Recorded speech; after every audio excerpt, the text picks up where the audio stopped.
Hello students, good morning, welcome dear in my YouTube channel।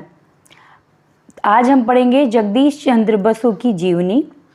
यह class 5th के लिए बहुत उपयोगी है। आप हमारे कक्षा में आज नए आए हैं तो प्लीज़ हमारे चैनल को लाइक कीजिए, सब्सक्राइब कीजिए और बेल आइकन को दबा दीजिए जिससे वीडियो की सारी नोटिफिकेशन आपको मिल जाए।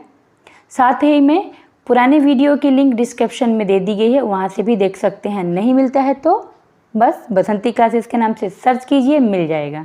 तो आइए वीडियो शुरू करते हैं। जगदीश चंद्र बसु। तुम्हारा हाथ अनजाने में ही आग से छू जाए तो फौरन हटा लेते हो। कड़ाके की सर्दी पड़ रही हो तो तुम्हें ठिठुरन महसूस होती है। पौधे भी हमारी तरह सर्दी, गर्मी, दुख, दर्द का अनुभव करते हैं। इस बात को सबसे पहले किसने समझा?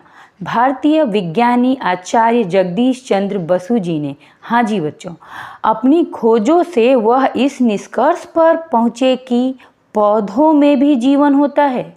वे संवेदनशील होते हैं, हमारी उत्तेजना की प्रतिक्रिया भी वे व्यक्त करते हैं।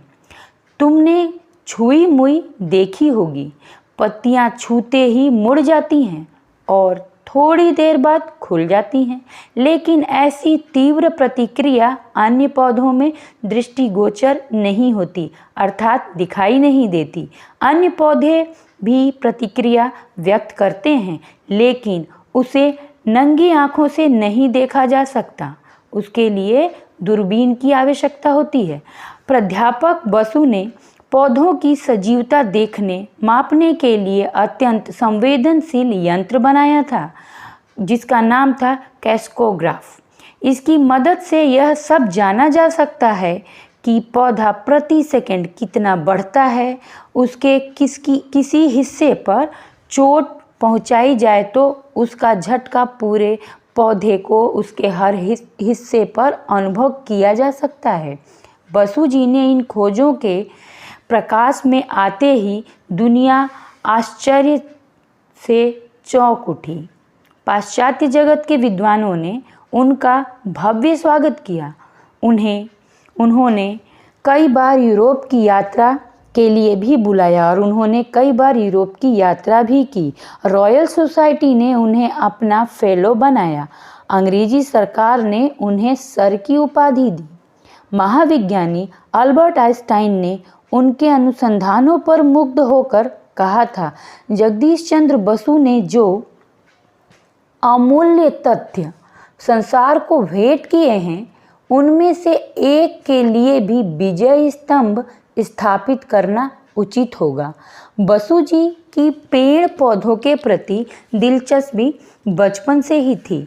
बसु का जन्म 30 नवंबर सन 1858 ईस्वी को बंगाल के मैमनसिंह जिले के फरीदपुर गांव में हुआ था। इनके पिता भगवान चंद्र बसु फरीदपुर के डिप्टी मजिस्ट्रेट थे। उन्होंने बसु का प्रवेश किसी अंग्रेजी स्कूल में ना करवाकर गांव के ही एक छोटे से स्कूल में करवाया था। बचपन में बालक जगदीश साहसी था। 5 वर्ष की आयु में वह घोड़े पर सवार होकर पढ़ने जाता था। एक बार घुड़दौड़ होने वाली थी, किसी ने उन्हें भी भाग लेने का सुझाव दिया। इनके घोड़े के मुंह में ना तो लगाम थी और ना ही रकाब रखी थी, लेकिन तब भी वे घोड़े पर जमकर बैठ गए और एड़ लगा दी। हालांकि उनका पैर छिल गया, लेकिन उन्होंने घोड़े को दौड़ाकर पूरा चक्कर लगा दिया और इसी नाते उनकी प्रशंसा भी हुई। उनके प्रारंभिक जीवन में एक और दिलचस्प व्यक्ति का हाथ था। वह था उनका नौकर। पहले वह डाकू था। उनके पिता ने जब वे न्यायाधीश थे उसे जेल भेज दिया था और जेल से वापस आने पर उसे अपने यहाँ नौकर रख लिया था। बाद में उसका जीवन सुधर गया। वही नौकर जगदीश चंद्र बसु को स्कूल लाया और ले जाया करता था।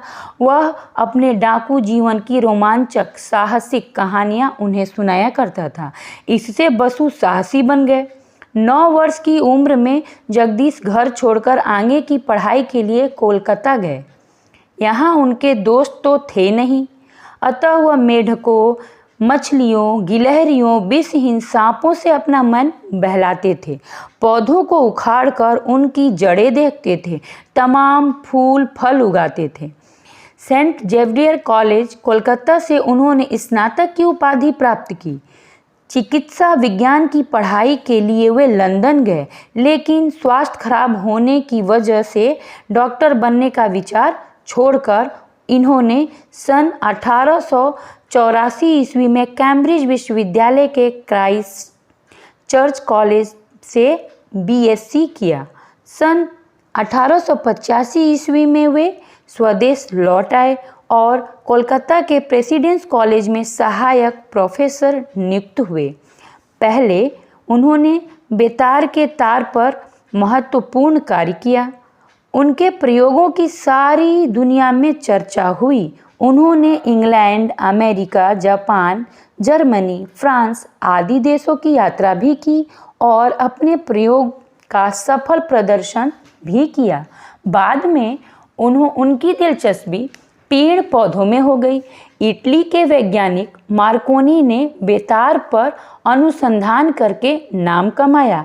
प्राध्यापक बसु तो पौधों की सजीव दुनिया में ही खोए रहने लगे और विज्ञान जगत के समक्ष वनस्पतियों का सजीव संसार लाकर उपस्थित कर दिया। कोलकाता में उनके द्वारा स्थापित बसु विज्ञान मंदिर उनकी विधिवत परंपरा में अब भी श्री वृद्धि कर रहा है।